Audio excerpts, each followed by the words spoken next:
ये सेक्शन ये लेक्चर 3 है, ये लेक्चर 03 है, part 6 don't write linear algebra की बुक है।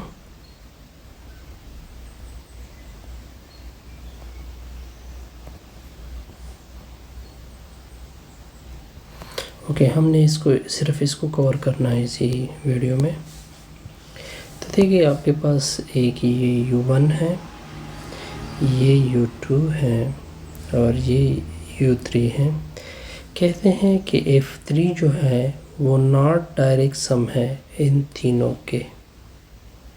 ये हमने इसका मतलब ये बना कि जब आप डायरेक्ट सम को प्रूव करते हैं तो इसका मतलब है कि आपने दो कंडीशन पूरी करने होते हैं, U1 plus U2 plus U3। F3 को इसके सम में लिखना होता है। दूसरा U1 intersection U2 intersection U3, इसमें क्या होना चाहिए, ज़ीरो वेक्टर। इन तीनों में से एक सेटिस्फाइड होगा।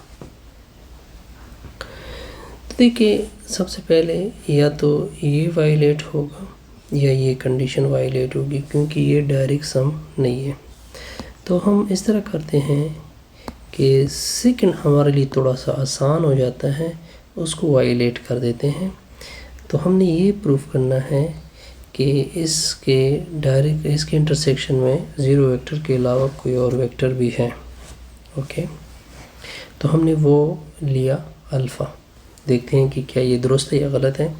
तो इंटरसेक्शन में होगा तो तीनों में होगा, तो आप देख सकते हैं तीनों में होगा। तो जब U1 में होगा तो U1 की स्ट्रक्चर तो इस तरह है कि फर्स्ट 2 एलिमेंट है, थर्ड क्या है, फिक्स है, ज़ीरो। जब अल्फ़ा U2 में होगा तो इसकी स्ट्रक्चर ये होगी कि फर्स्ट 2 ज़ीरो होंगे, थर्ड कुछ ना कुछ होगा। अगर अल्फ़ा नेक्स्ट U3 में है तो इसकी स्ट्रक्चर ये होगी कि फर्स्ट ज़ीरो बकाया दो क्या होंगे, फिक्स वाई होंगे। लेकिन इंटरसेक्शन के एलिमेंट तो आपस में इक्वल होते हैं, तो हमने इक्वल किए तीनों को। तो x की वैल्यू ज़ीरो आ गई, y की वैल्यू भी ज़ीरो आ गई, इधर भी y ज़ीरो आ गई। देखिए, अब देखिए z इधर तो ज़ीरो है, ठीक है, लेकिन यहाँ पे z किसके साथ इक्वल है, y के साथ इक्वल है।